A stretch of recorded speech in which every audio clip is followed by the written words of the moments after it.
Hi, welcome. Playing with nature's greens. That's my topic for today.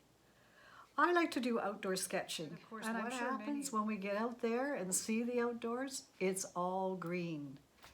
Now, I could spend some time showing you how to mix colors and make different greens, and I'm sure that many of you have done that already. So what I thought today is I would actually play with those colors. Let's have a look at a project and see how we could deal with it. Here's a picture of a little hummingbird, and of course everything around it is green. So let's start there. So here I've taken my little hummingbird and I've drawn her in, and I've got some of the foliage here that I'm going to use. This is we all have our own favorite palette, but my palette happens to be this. I like to have a cold yellow when I use Aurelium and a warm yellow, New Gommage. I'm playing around with this cobalt teal blue and I kind of like what it does with my greens, so I'm using that. It's a new item for me.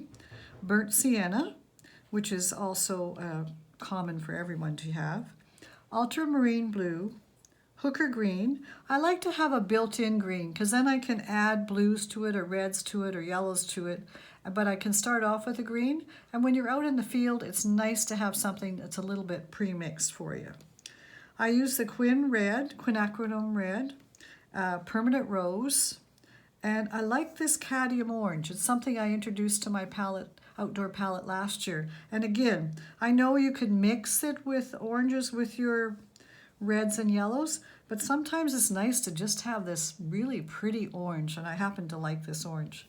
So to do this picture, I will be working with my outdoor palette, and I like to practice with it during the winter time, and it helps me get used to doing what I like to do in the summer, makes me more prepared. I kind of tend to use my greens up in here, and I tend to use my reds and yellows and purples in here. And over here on this part here, I tend to mix some of the darker blues. So that's sort of how I work with this palette. I do have one or two other blues here, but I was not going to worry about talking about them today. I also have this little empty box here, and sometimes if I'm in a place where water is a problem, I just use this water. For example, flying on an airplane, sometimes I just use the water in here to do some painting on the plane. Okay, so let's get started. So one of the things I like to do is kind of find some of the yellows, and I don't worry about always being in the line or whatever. I just like to pick up some of the points. So I'll get some of those started, and then now I want to bring in some of my green to go with them.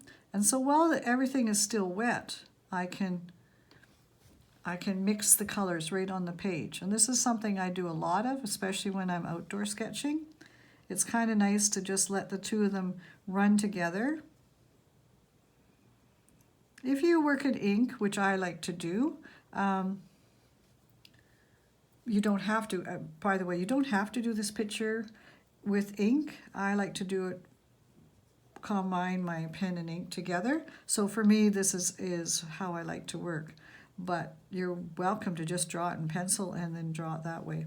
So some of the greens, as you can see, I've put them in as a green, but now I can take some of my ultramarine, which is kind of nice, and take a look for some of the darker places and really add that blue to it. And you can see how that really gives me some of that darkness that I want.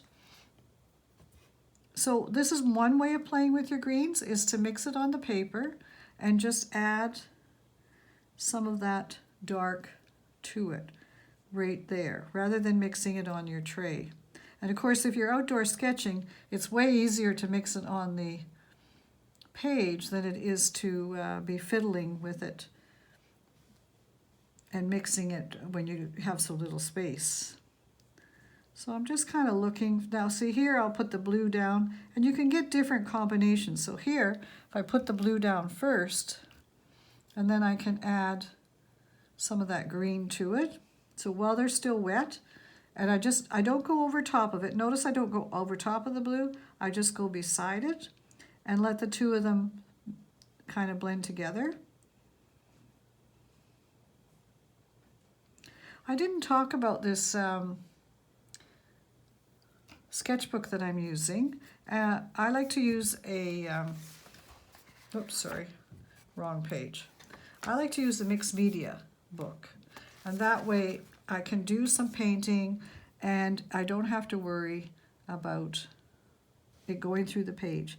Now I've just added a little bit of red here and just kind of where I want some darks, and I might just put, because you know when you look at your pictures, it doesn't hurt to add a little bit of color.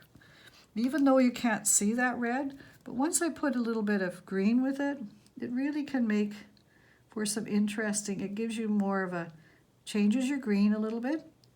And if you're going to put a different color, which I highly recommend you do, don't just put it in one place. I kind of have the rule of 3, so you should at least put it in 3 places or 5 places. In the case of these leaves, I'm going to put, look at how interesting that leaf is.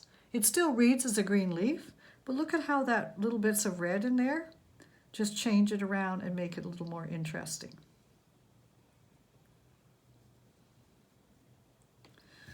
Okay, I have taken and finished painting my little bird, my little hummingbird with the trees, and there's a couple of things I wanted to show you. Yeah, it does read as green leaves, but in actual fact there's lots of other colors in here. You can see I've got bits of red in here, bits of blue as we talked about earlier, but one color you didn't get to see me use, and that was the cobalt blue. And I just wanted to show you that cobalt teal blue that I talked about.